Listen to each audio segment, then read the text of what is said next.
सो आज का हमारा टॉपिक है बायोगैस प्लांट। पहले हम बताते हैं बायोगैस प्लांट होता क्या है। बायोगैस, बायो मतलब ऑर्गेनिक, ठीक है, something related to biology, something related to cells, okay. और गैस मतलब तो पता ही है, गैस। तो बायोगैस प्लांट है मतलब ऑर्गेनिक चीज़ों से गैस प्रोड्यूस करके एक ऐसा क्रिएट करना जो कि एनर्जी का सोर्स हो, उसे हम बोलते हैं बायोगैस प्लांट। तो good morning friends, welcome back to my channel livestock care. Myself Kumari Ruchika फिर से आपके सामने हूँ। आपसे रिक्वेस्ट है, अभी तक अगर आपने हमारे चैनल को सब्सक्राइब नहीं किया है तो नीचे बेल आइकन बटन है और सब्सक्राइब का ऑप्शन है, सब्सक्राइब कर दीजिएगा। आपके लिए तो कोई बहुत बड़ी बात होगी नहीं, सिर्फ एक बटन प्रेस करना है, लेकिन हमारे लिए ये बहुत बड़ा मोटिवेशन का सोर्स है। बायोगैस प्लांट वो कैसे करता है? बेसिकली बायोगैस प्लांट की रिस्पॉन्सिबिलिटी ये होती है ना, उनमें हम उन चीज़ों को डालते हैं जो चीज़ें वेस्ट मटेरियल होती है हमारे लिए, जैसे कि ह्यूमन फेसेस मतलब इंसान की पॉटी, एनिमल के फेसेस, और ये क्या कहते हैं, कॉर्न हो गया, साइलेज हो गया, मतलब जो भी वेस्ट मटेरियल है ना वो सब चीज़ हम डालते हैं और उन्हें एनएरोबिकली वो क्या कहते हैं, डाइजेस्ट करके एक गैस प्रोड्यूस होता है जिसे हम बोलते हैं मीथेन। बेसिकली सिर्फ मीथेन प्रोड्यूस नहीं होता है, मीथेन कंटेनिंग गैसेस मतलब बहुत सारे गैसेस प्रोड्यूस होता है, उसमें मेजर अमाउंट में आपका मीथेन प्रेजेंट रहता है। तो आइए जानते हैं कि ये चीज़ें काम कैसे करती हैं। तो पहले मैं बताती हूँ, ओके। एक बड़ा सा टैंक जैसा होता है कुछ, मतलब उसे हम अंदर डाल देते हैं, जमीन के अंदर डाल देते हैं, आपके ऊपर है वो बाहर रखना है, बाहर रखिए, अंदर डाल दीजिए। और उसके अंदर ना जितने भी आपके वेस्ट मटेरियल्स है, एनिमल के फेसेस हो गए या फिर आपका ह्यूमन के फेसेस हो गए, या फिर आपका वो क्या कहते हैं, घर में कोई कचरा है, घर में खाने का किचन का कचरा है, मतलब कोई भी कचरा का सामान है ना जो कि ऑर्गेनिक हो, मतलब बायोलॉजिकली जिसके अंदर सेल्स हो, वो सब सारे कचरे डाल दीजिए आप, ठीक है। डालने के बाद अब रिस्पॉन्सिबिलिटी होती है माइक्रोब्स की, ओके।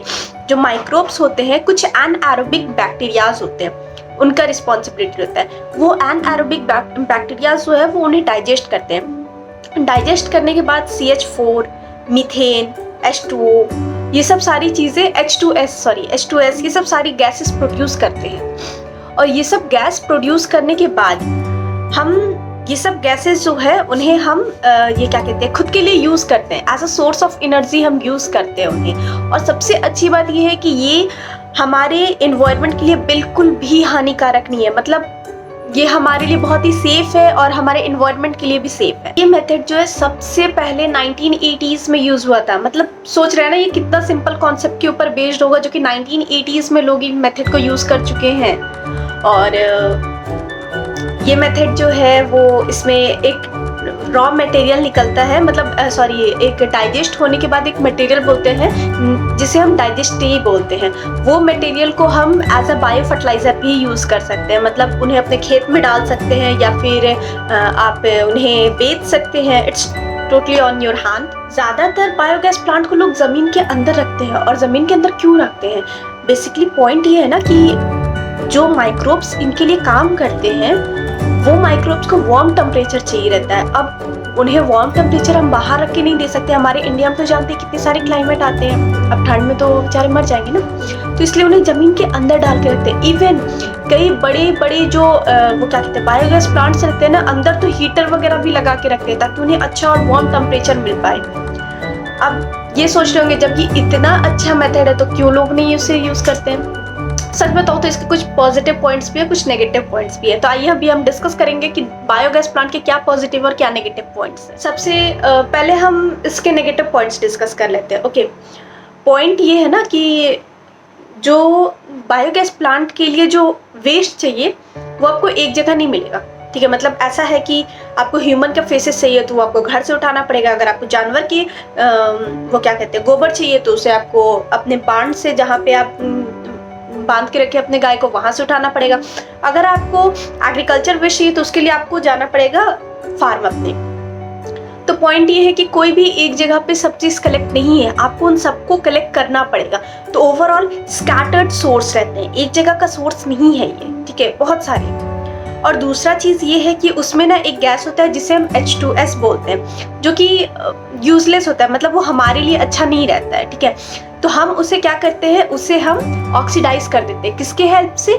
उसमें हम स्क्रबर यूज़ करते हैं। तो जो H2S गैस के लिए जो स्क्रबर यूज़ करते हैं वो थोड़ा सा एक्सपेंसिव आता है, तो मतलब हर कोई अफोर्ड नहीं कर पाएगा उसे। और ये जो गैस है ना, ये बहुत ज़्यादा पावरफुल नहीं होता है, मतलब you can not use it as a only source of energy, ठीक है। मतलब ऐसा है कि अगर आपके घर में गैस जल रहा है तो आप पूरे 12 महीने आप गैस यूज़ कीजिए, सॉरी पूरे 11 महीने गैस यूज़ कीजिए, और 1 महीने जो है वो आप गोबर गैस प्लांट जो है, मतलब आपका जो बायो गैस प्लांट है वो कंपनसेट कर देगा, वो आपका मैनेज कर लेगा। अगर लॉन्ग टर्म के लिए देखा जाए तो ये बहुत बड़ी बात है, बट अगर शॉर्ट टाइम के लिए देखा जाए तो 1 साल में सिर्फ 1 महीना। तो ये इसके कुछ नेगेटिव पॉइंट्स हो जाते हैं। तो अब हम डिस्कस करते हैं इसके पॉजिटिव पॉइंट्स क्या क्या। तो इसके पॉजिटिव पॉइंट्स ये है कि सबसे पहली बात तो ये है कि आपको इसको वेस्ट कलेक्ट करने के लिए ज़्यादा सोचने की जरूरत नहीं है, मतलब कि यार कहाँ से आएगा, कैसे आएगा, आपको आराम से चीज़ें मिल जाएगी, ठीक है। दूसरी चीज़ ये है कि गोबर गैस प्लांट जो है वो बहुत ही ईजिली आपके घर में बन सकता है, मतलब आपको उसके लिए प्रॉपर सेटअप करने की ज़रूरत नहीं है, बहुत ही आराम से घर पे आप ला करके उसको कर सकते हैं। इलेक्ट्रिसिटी भी प्रोड्यूस होती है उससे, मतलब सिर्फ आप उसको खाना बनाने के लिए नहीं, बल्ब भी जलाने के लिए यूज़ कर सकते हैं। और फिर आप जो बायोगैस प्लांट से जो डाइजेस्ट ही जो उनका वेस्ट मटेरियल निकलता है, मतलब जो डाइजेस्ट होकर जो चीज़ें बचती है उन्हें, मतलब in a form of water और in a form of dry waste जो भी निकलता है ना, उन्हें आप या तो मार्केट में सेल भी कर सकते हैं, या तो फिर अगर आपके पास खुद का फार्म है तो आप अपने फार्म में जा करके उसे आराम से यूज़ कर सकते हैं। कोई मतलब ये बिल्कुल भी हार्मफुल नहीं है, बहुत ही बेनिफिशियल है आपके प्लांट्स के लिए।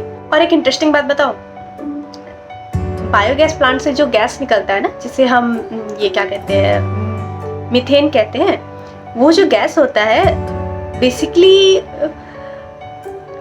ओके मैं इसे थोड़ा केमिस्ट्री में घुस के समझाती हूँ, ठीक है। 1 molecule of methane give rise to 2 molecule of CO2, ठीक है। बट CO2 तो आप जानते हैं ग्रीन हाउस इफेक्ट वगैरह, ग्लोबल वार्मिंग, ये सब के लिए बहुत रिस्पॉन्सिबल होता है, बट जितना CO2 रिस्पॉन्सिबल नहीं होता है ना, उतना उससे ज़्यादा मीथेन रिस्पॉन्सिबल हो जाता है। तो ओवरऑल मीथेन को जलाना इज लिटरली नेसेसरी, ओके। मतलब ऐसा है कि मीथेन जलेगा ना तो वो आपका CO2 प्रोड्यूस करेगा, तो वो आपका कम नुकसान करेगा कंपैरेटिवली मीथेन। तो बस यही था फैक्ट। अब तो मार्केट में पोर्टेबल बायोगैस प्लांट्स भी आने लगे हैं, मतलब ऐसा है कि आप उसे रखो और उससे आप इलेक्ट्रिसिटी प्रोड्यूस करो, आपके घर का वेस्ट भी कंज्यूम होगा और साथ में आपको इलेक्ट्रिसिटी भी मिलेगा। और इवन अगर आपको बाहर रखने का प्रॉब्लम तो आप उसको अंडरग्राउंड सेट कर दो, कोई इशू नहीं है। तो मैं सजेस्ट करूँगी कि आप स्विच कर सकते हैं बायोगैस प्लांट को लेकर के। थोड़ा सा स्टार्टिंग में शायद थोड़ा चीज़ें मैनेज करने में थोड़ा दिक्कत आए, but when it will be settle down तो चीज़ें बहुत आराम से काम करेंगी। तो उम्मीद करते हैं ये इन्फॉर्मेशन आपको अच्छी लगी हो। फेसबुक का ग्रुप भी चलता है, तो हमें बहुत अच्छा लगेगा अगर आप हमारे फेसबुक ग्रुप का भी फैमिली का पार्ट बनते हैं। And thanks for each and everything, thank you.